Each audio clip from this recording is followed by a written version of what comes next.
Hello प्यारे बच्चों, आज हम टॉपिक हमारा जो है chemical property of halo alkane hello Erin, इसके बारे में हम पढ़ेंगे। कौन कौन सी केमिकल प्रॉपर्टी है उसको समझेंगे। ठीक है, तो पहले क्या क्या है इसके अंदर ध्यान से सुनते हैं और फिर उसके बाद हम एक एक करके उसको पढ़ेंगे। ठीक है, सबसे पहला क्या है हमारा केमिकल प्रॉपर्टी। सबसे पहले हमारी केमिकल प्रॉपर्टी आती है, वो आती है न्यूक्लियोफिलिक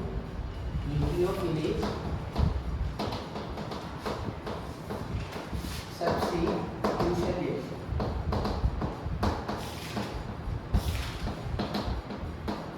दूसरी जो हमारी प्रॉपर्टी आती है वो होती है हमारी रिएक्शन विद मैटर।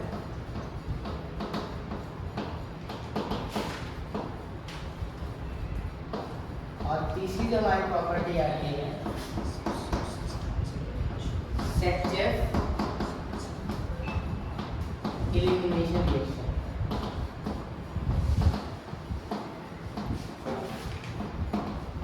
तो हम ये तीनों प्रॉपर्टी आज स्टडी करेंगे और ध्यान से देखेंगे इसमें क्या क्या है। ठीक है, तो पहले हम पढ़ने वाले हैं सबसे पहले रिएक्शन विद मेटल, जो बहुत ही इंपॉर्टेंट है point of view CBSE board के। ठीक है, तो उसको समझेंगे हम कैसे करना है। ठीक है, चलो तो पहले देखते हैं हम रिएक्शन विद मेटल। यहाँ पे जितनी भी आपकी जो रिएक्शंस होंगी वो सारी नेमिंग रिएक्शंस होंगी, यानी कि अगर हम बात करें नेमिंग का मतलब ये हुआ कि सारी रिएक्शन एक पार्टिकुलर रिएक्शन होंगी। ठीक है, यानी कंपाउंड जो बनेगा वो इसी रिएक्शन से बनेगा और कोई रिएक्शन से नहीं बनेगा। ठीक है, तो सारी नेमिंग रिएक्शन हम पढ़ेंगे। क्या क्या नेमिंग रिएक्शन है, पहले सबसे पहले हमारी आती है वुड्स रिएक्शन। उसको अंडरस्टैंड करेंगे क्या होता है, इसका डेफिनेशन इसका क्या है और इसका मतलब क्या है। ठीक है, तो वुड रिएक्शन क्या होता है उसको समझने की पहले कोशिश करते हैं। वन बाय वन हम क्लियर करेंगे। यहाँ पे अगली रिएक्शन का नाम आ जाएगा। ऐसे टोटल 6 रिएक्शन है बेटा। ठीक है, और 6 रिएक्शन को हम समझेंगे। तो पहली रिएक्शन हमारी क्या है, वुड रिएक्शन। ठीक है, चलिए तो वुड रिएक्शन है क्या, ध्यान सुनते हैं। हम इसे 11th क्लास में पढ़ के आए थे, अब हम 12th क्लास में पढ़ रहे हैं। ठीक है, वुड्स रिएक्शन में ये ध्यान रखना है कौन सा मेटल इस्तेमाल करते हैं हम, उसका नाम है सोडियम। ठीक है, और साथ में डालते हैं हम ड्राई। इसको ध्यान रखना है हमें क्या डालना है, क्या यूज करना है। ठीक है, तो सोडियम हमारा मेटल है और जो हम इस्तेमाल करेंगे उसका नाम है ड्राई ईथर। तो हम क्या करेंगे, ध्यान से सुनना। When alkyl halide react with sodium metal in the presence of dry ether, it forms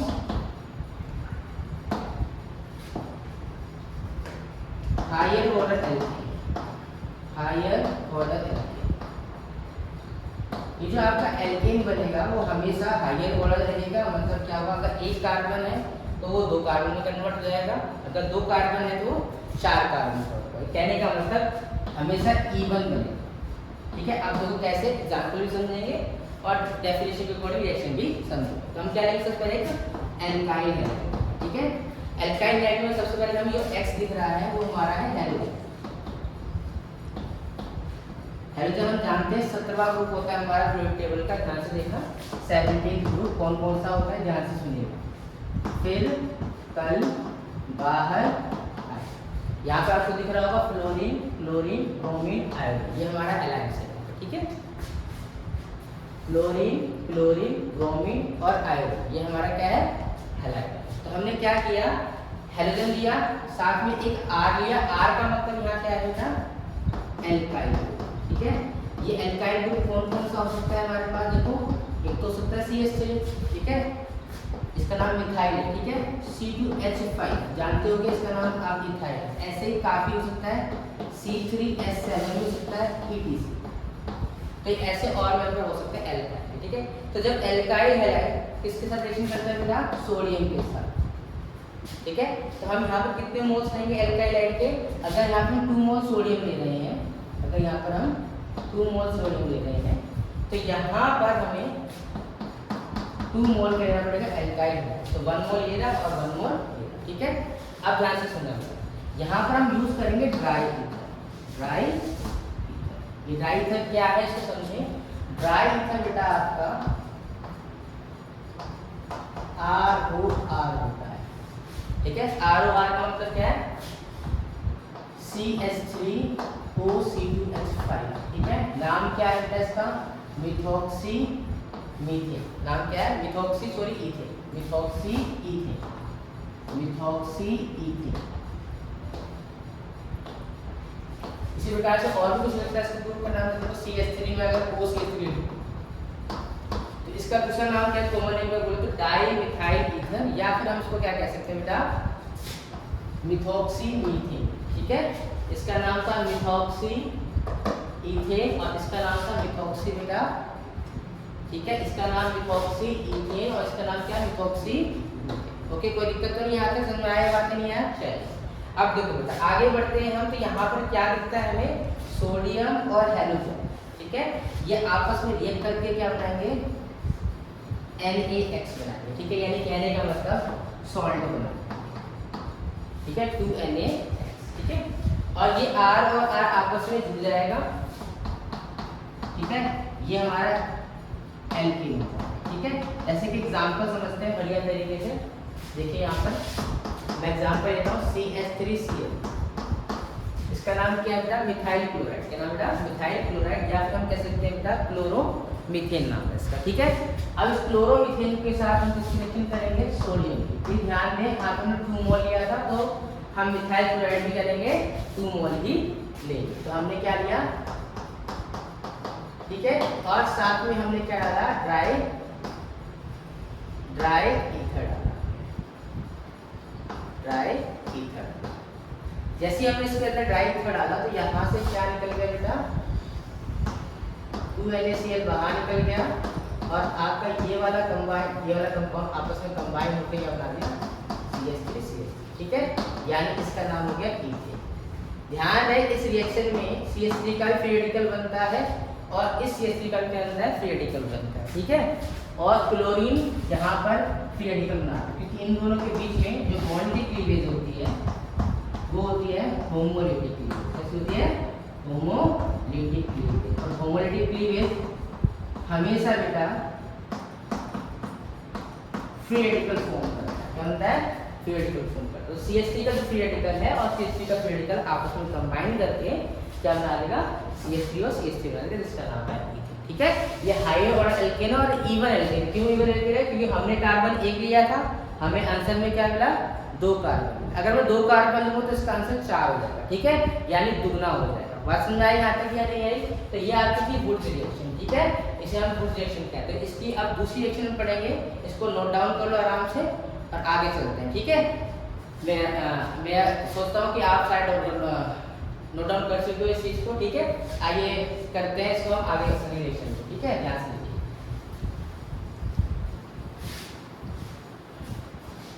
next reaction है बेटा Grignard reaction.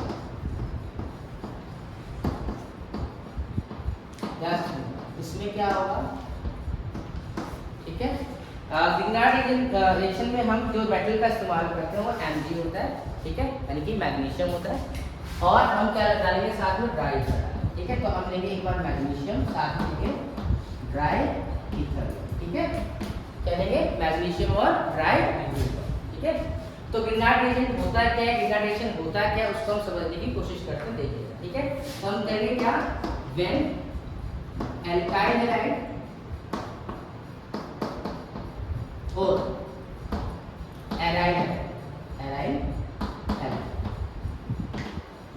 react with magnesium metal in the presence of dry ether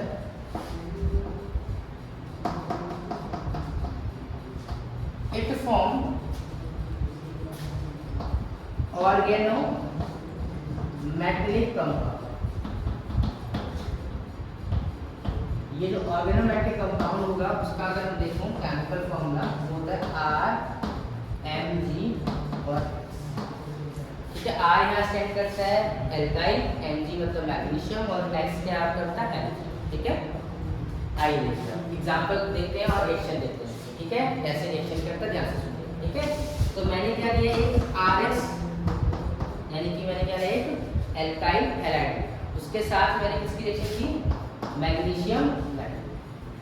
जरूरी नहीं कि RX ही लो, आप यहाँ पर एक चीज और आप रिप्लेस कर सकते हो, आप यहाँ पे बेंजीन क्लोराइड यानी कि बेंजीन हैलाइड ले सकते हो, या आप यहाँ पे एराइल ले सकते हो। इसी का नाम बेंजीन हैलाइड है या इसी का नाम क्या है, एराइल है। ठीक है, तो देखो ध्यान से, जैसे ही मैंने इसके साथ Mg की रिएक्शन की in the presence of dry ether, dry ether का फॉर्मूला मैंने बताया था आपको ऊपर, ड्राई ईथर क्या होता है, ध्यान से सुनिएगा। जैसे ही मैंने इसके साथ रिएक्शन की तो आया कि हमारे पास एक आया RMg और, ठीक है, ये हमारा पॉजिटिव था और ये हमारा क्या था, नेगेटिव था। इसका नाम क्या है, ग्रिग्नार्ड रिएजेंट, या नाम क्या है, ऑर्गेनोमेटेलिक कंपाउंड। इस तरीके से हम इसको देखते हैं, यूज करते हैं, ध्यान से सुनिएगा। यहाँ पर भी देखो Mg और Cl लिखा है, ये प्लस और ये क्या है, माइनस है। ठीक है, ये भी क्या है, ऑर्गेनोमेटेलिक कंपाउंड। कोई दिक्कत तो नहीं आज तक। अब आगे बढ़ते, देखो एक एग्जांपल लेते हैं, अच्छा सा ध्यान से देखते हैं इस चीज को, क्या बना कैसे बना। ठीक है, ध्यान से सुनिए। जैसे मैं एग्जांपल ले रहा हूँ, एक RX की जगह मतलब मैं R की जगह यूज कर रहा हूँ CH3Cl, ठीक है, और साथ में डाल रहा हूँ इसके Mg, मैं डाला एक ईथर CH3O CH3, ठीक है, ड्राई ईथर डाल दिया मैंने इसके अंदर। ठीक है, जैसे ही डाला तो क्या हुआ, Mg इसके साथ रिएक्शन किया तो बना क्या, CH3MgC, जिसमें ये आपका पॉजिटिव और ये आपका नेगेटिव।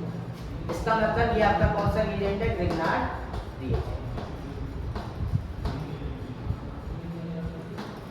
ध्यान से सुनना बेटा। अब क्वेश्चन कभी कभी CBSE या आपका नीट के एग्जाम में क्वेश्चन पूछ लेता है कि ग्रिग्नार्ड रिएजेंट को हम मॉइस्चर में क्यों नहीं रखते हैं। ठीक है, देखो ध्यान से, ग्रिग्नार्ड रिएजेंट जो होता है हाईली रिएक्टिव होता है।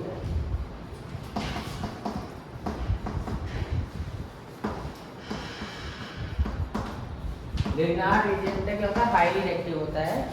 जब उसको हम बेटा किसमें डालते हैं, पानी डालते हैं। देखो ध्यान से सुनना, RMgX को जैसे मैं पानी के साथ रिएक्ट करूँगा, RMgX को जैसे मैं पानी के साथ रिएक्ट करूँगा, ध्यान से सुनना, तो पानी के पास आप जानते हो एक तो H पॉजिटिव और OH नेगेटिव।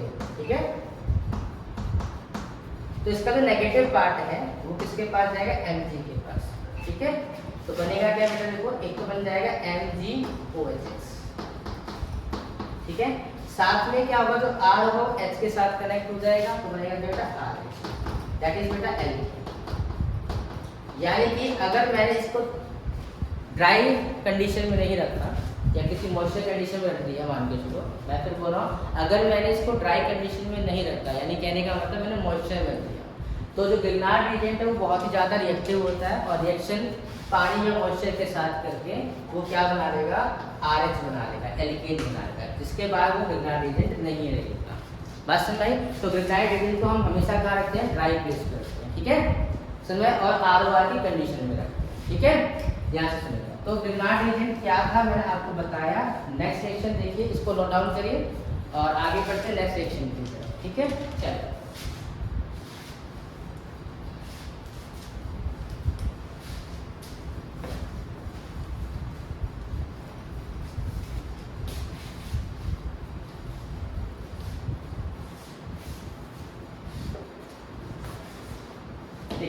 अगली रिएक्शन का नाम बेटा क्या है, वुड्स फिटिंग रिएक्शन। यहाँ से क्वेश्चन जेई का ही बना था 2023 के अंदर, उसको भी यहाँ देखेंगे क्या था क्वेश्चन। ठीक है, समझेंगे इसको यहाँ पे। ठीक है, मोस्टली रिएक्शन के नेम भी था, समझेंगे इसको। ठीक है, ध्यान से देखिए। ठीक है, तो वुड्स फिटिंग रिएक्शन है क्या, उसको समझने की कोशिश करते हैं। पहले देखो, when aryl halide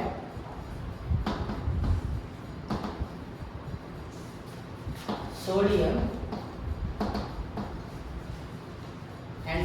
and sodium react with alkyl halide, of dry ether, it form alkyl benzene. ये क्या बनाता है? एल्काइल बेंजीन बनाता है। ठीक है, कैसे बनाता है ध्यान से सुनो। तो मैं पहले लूंगा एराइल हैलाइड लूंगा, ठीक है, साथ में क्या लूंगा? सोडियम लूंगा, ठीक है, और मैं रखूंगा और मैं यूज करूंगा बेटा एल्काइल हैलाइड, ठीक है, ध्यान से सुनो। इस कंडीशन में ड्राई ईथर की कंडीशन, ठीक है, ड्राई ईथर की कंडीशन, इट फॉर्म बेटा क्या बनाएगा? Alkyl benzene. ध्यान से देखिएगा। तो मैंने क्या किया, एक एराइल लाइन लिया,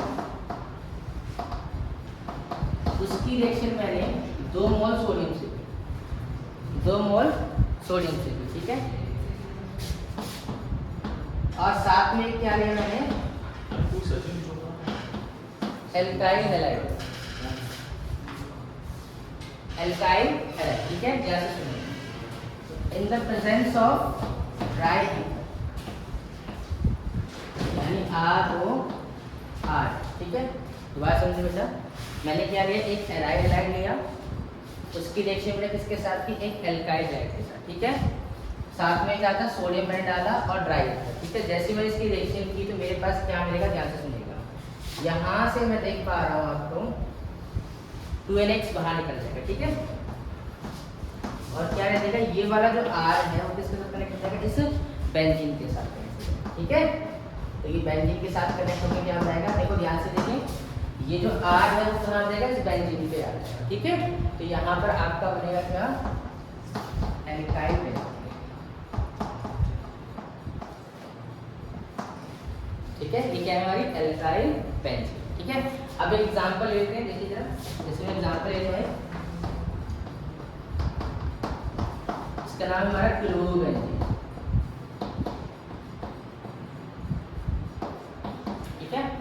साथ में मैंने क्या लिया? सोडियम लिया, और यहाँ पर मैंने एक लिया CnCH3, नाम क्या इसका? मिथाइल क्लोराइड, ठीक है। जैसे ही मैंने इसको ड्राई ईथर बनाया, ठीक है, जैसे मैंने ड्राई ईथर मिलाया सभी एजेंट को, तो क्या मिला मुझे? एक तो यहाँ मिलेगा 2NaCl मिल जाएगा, ठीक है, मतलब क्या हुआ? ये Cl और ये N आपस में रिएक्ट कर गया, ठीक है, ये 2NaCl। ध्यान रखना, फ्री रेडिकल फॉर्म्स होते हैं इसके, क्या होते हैं? Free radical. क्लोरीन का फ्री रेडिकल बनेगा, सोडियम का फ्री रेडिकल बनेगा और क्लोरीन का फ्री रेडिकल बनेगा, ठीक है। तो ये सारे कंबाइन होकर क्या बना रहेंगे? 2NaCl, ठीक है। और CH3 का फ्री रेडिकल और बेंजीन का फ्री रेडिकल दोनों आपस में कनेक्ट होकर क्या बनाएंगे बेटा?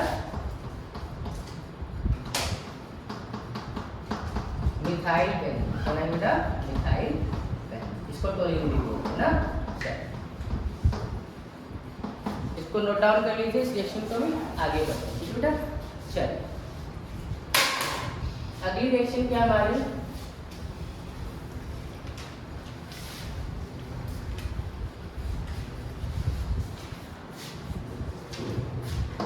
फिटिक रिएक्शन,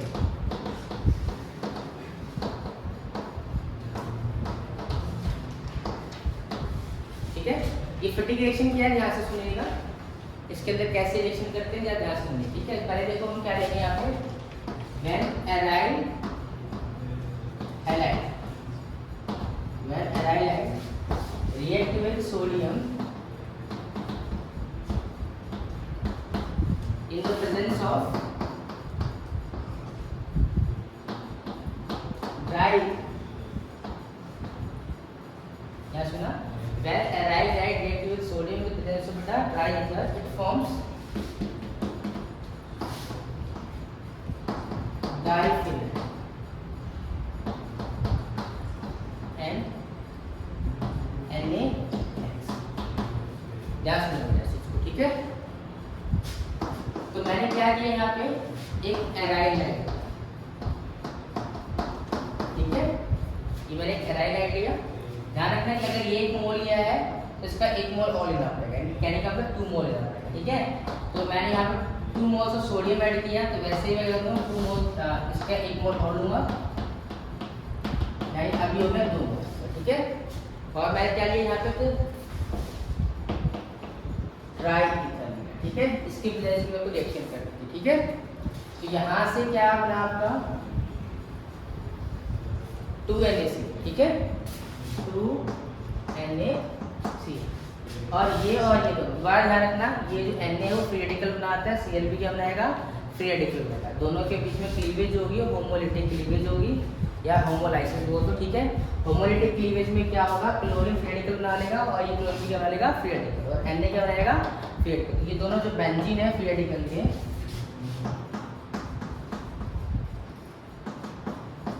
वो कुछ इस तरीके से दिखाएगा।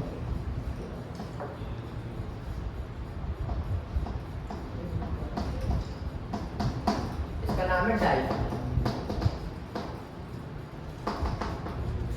ठीक है। तो ये आपको समझ में आ रहा होगा, ये क्या था हमारा एक क्लोरोबेंजीन है ना, इसको ध्यान रखना। यही हमारा क्या है, एराइल हैलाइड, ठीक है, aryl.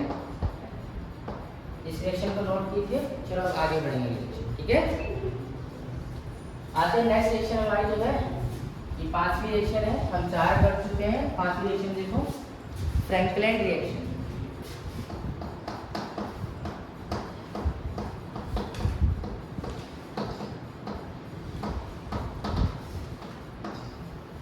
Very important reaction, naming reaction है, ध्यान से सुनिएगा। इसमें हम क्या लेंगे, आयोडीन इस्तेमाल करेंगे, ध्यान रखना, आयोडीन का इस्तेमाल करेंगे, यानी आयोडीन हम करेंगे ये कह सकते हो, क्या करेंगे, एल्काइल आयोडाइड, एल्काइल आयोडाइड इस्तेमाल, ठीक है, यानी कि आयोडीन के कंपाउंड का इस्तेमाल, ठीक है। तो नेमिंग रिएक्शन बड़ी इंपॉर्टेंट है, सिर्फ आयोडाइड जब होता है तभी की जाती है, ठीक है। जब आयोडाइड होगी तभी की जाएगी। तो क्या करना है, ध्यान से सुनिएगा, ठीक है। तो फ्रैंकलिन रिएक्शन कहता है, when alkyl iodide react with sodium metal in the presence of dry earth, it form higher order element,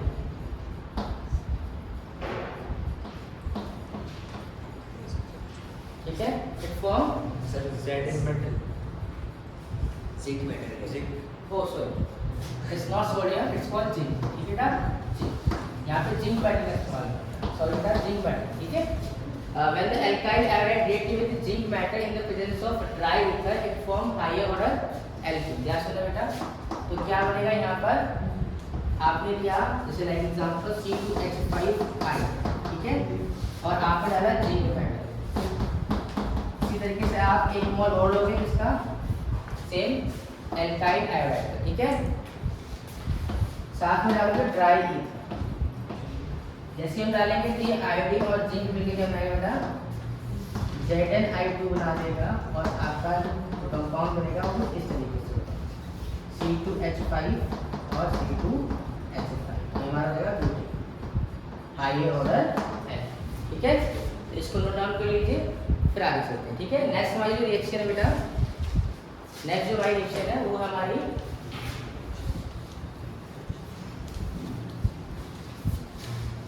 तो 6th रिएक्शन है बेटा हमारी, देखो क्या है, Freon reaction.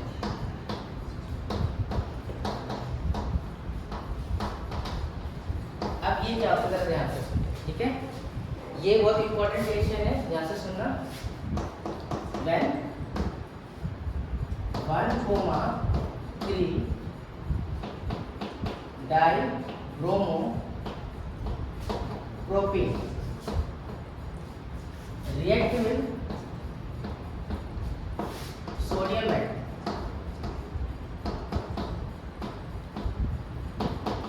it form cyclopropene। यहाँ से सुनिए, क्या करना है, मेरे को 1,3 डाइब्रोमो प्रोपेन, यानी कहने का मतलब क्या हुआ, CH2 CH2 CH2, और यहाँ पर एक ब्रोमीन लगा हुआ है और एक ब्रोमीन यहाँ पर। यहाँ से देखें, इसका नाम क्या है, यहाँ पे कार्बन 1 पे लगा है और साइड 3 पे लगा हुआ है, ठीक है।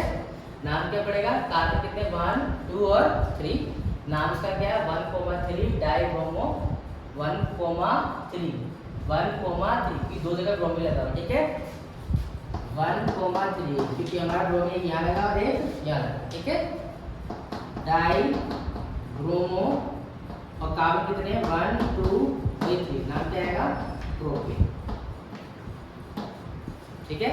जैसे ही मैं इसके साथ सोडियम की रिएक्शन करता हूँ तो सोडियम क्या करता है फ्री रेडिकल्स बनाता है, क्या बनाता है फ्री रेडिकल। तो सोडियम का फ्री रेडिकल तो ये भी क्या करेगा फ्री रेडिकल बनाएगा, ये भी क्या बनाएगा फ्री रेडिकल, ठीक है। यानी कि इन दोनों के बीच में कौन सी क्लीवेज हो रही है होमोलिटिक क्लीवेज, ठीक है। तो यहाँ पर एक फ्री रेडिकल देखने को मिलेगा आपको, एक फ्री रेडिकल यहाँ पर देखने को मिलेगा, ठीक है। तो हम क्या करेंगे इन दोनों को रिएक्ट करेंगे, तो यहाँ पर बन जाएगा क्या बेटा, एक तो बन जाएगा बेटा आपके पास CH2 और बेटा CH2, साथ में क्या बनेगा NaBr2, यहाँ पे 2 मोल यूज करना सोडियम, ठीक है। तो यहाँ पर आपकी रिएक्शन है कुछ इस तरीके से दिखाएगी, इसका नाम क्या है साइक्लोप्रोपेन, इसको भी नोट डाउन कर लें। वेरी इंपॉर्टेंट रिएक्शन बेटा, बहुत ही इंपॉर्टेंट रिएक्शन है, पॉइंट ऑफ व्यू एग्जामिनेशन, इसको नोट डाउन कर लीजिए, ठीक है। आइए नेक्स्ट रिएक्शन की तरफ बढ़ते हैं, नेक्स्ट टॉपिक की तरफ बढ़ते हैं, ठीक है।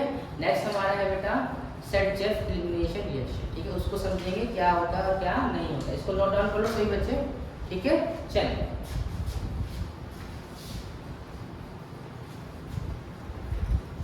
नेक्स्ट केमिकल प्रॉपर्टी हमारा सेट-जेफ एलिमिनेशन रिएक्शन।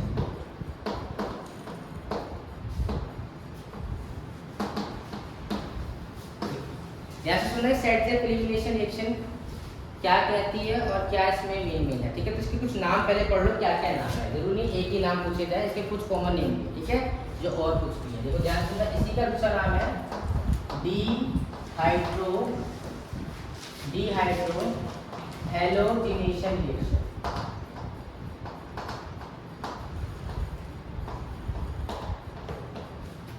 दूसरा बेटा इसी का नाम है, ध्यान से सुनना, इसी रिएक्शन का दूसरा नाम बेटा beta elimination reaction.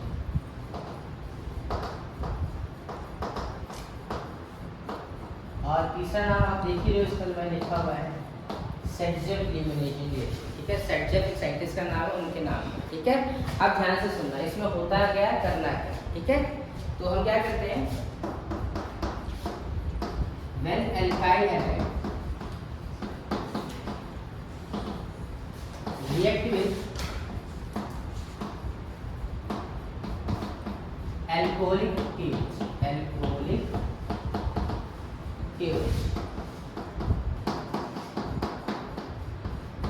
it form alkene, ठीक है। ये क्या आता है एल्कीन, यानी कि हम सैचुरेटेड से कहाँ जा रहे हैं बेटा, सैचुरेटेड से, जो आपका एल्काइल हैलाइड है वो क्या है सैचुरेटेड, ठीक है।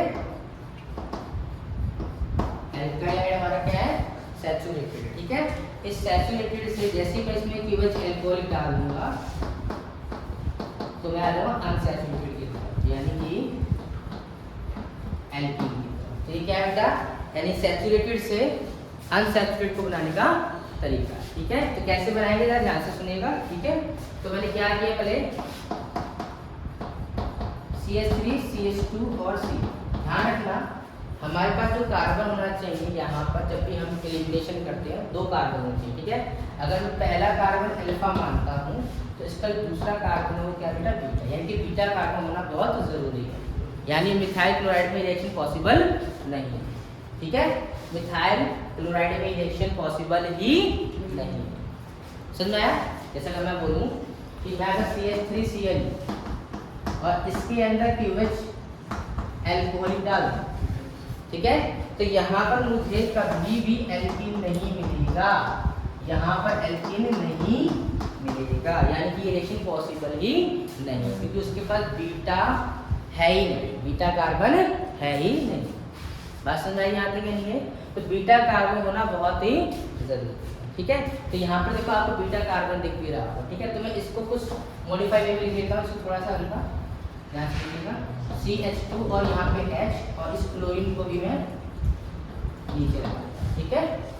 नाम क्या है, इथाइल क्लोराइड। और मैं क्या डालूंगा इसके अंदर बेटा, QH alcohol.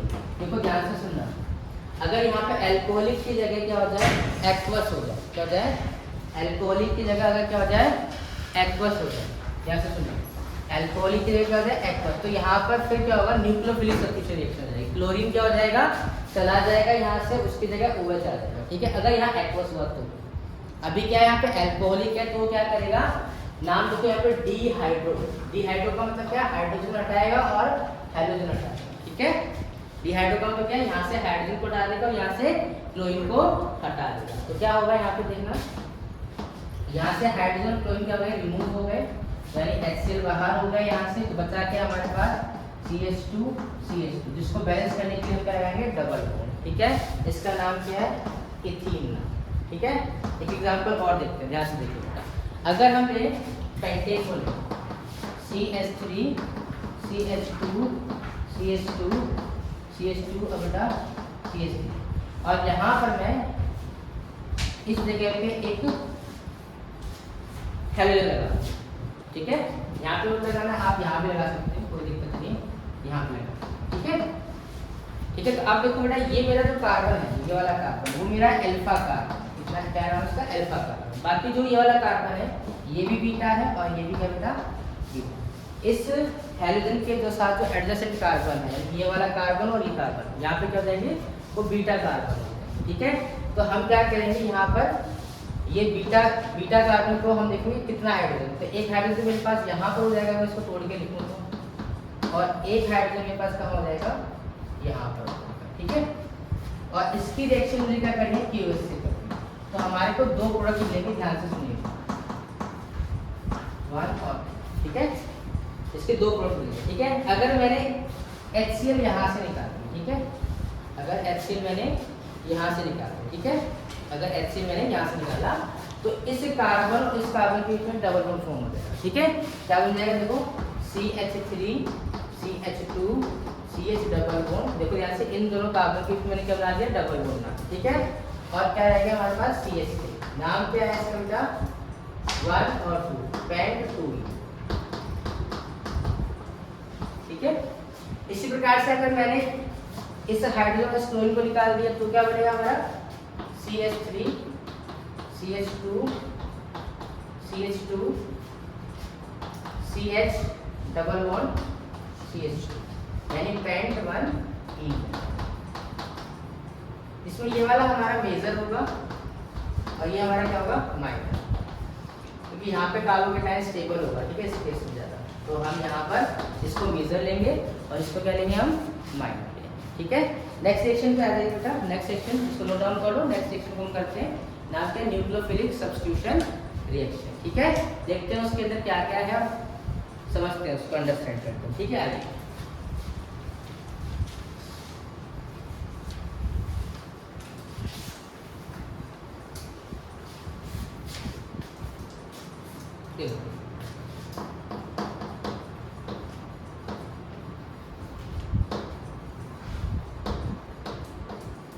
Nucleophilic substitution reaction,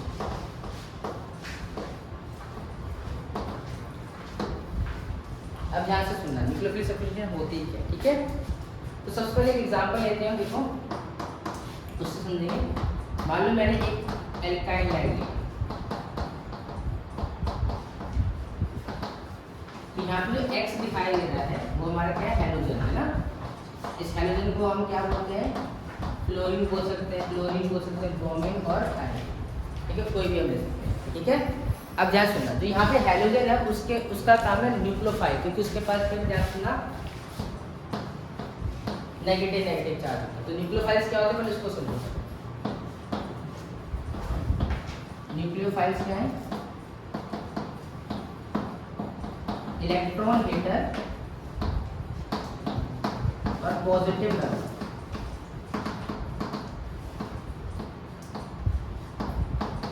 मतलब इलेक्ट्रॉन को ये हीट करते हैं, रिपल करते हैं, ठीक है, और पॉजिटिव की तरफ क्या होते हैं, अट्रैक्ट होते हैं, ठीक है।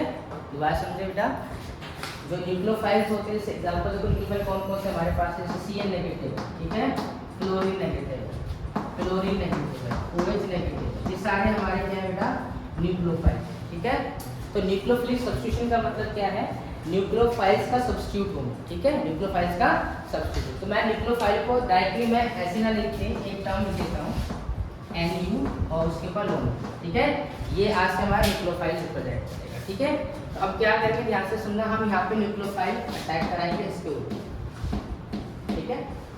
अब हैलोजन भी देखो ध्यान से, हैलोजन भी एक न्यूक्लियोफाइल है, हैलोजन देखो मैं लिखे हुए फ्लोरीन क्लोरीन है ना, आयोडीन सारे क्या है न्यूक्लियोफाइल, ठीक है। वैसे ही मैं देखो ये भी एक न्यूक्लियोफाइल है और ये भी एक न्यूक्लियोफाइल, तो एक न्यूक्लियोफाइल दूसरे न्यूक्लियोफाइल को क्या करेगा सब्स्टिट्यूट कर देगा, ठीक है। तो यहाँ पर क्या हुआ CH3 NB बन गया और X नेगेटिव बन गया, ठीक है। तो यहाँ पर एक न्यूक्लियोफाइल ने दूसरी न्यूक्लियोफाइल को क्या करते हैं रिप्लेस कर दिया अपनी पोजीशन, ठीक है। इसी रिएक्शन को हम कहते हैं nucleophilic substitution reaction. Thank you, आज के लिए इतना ही।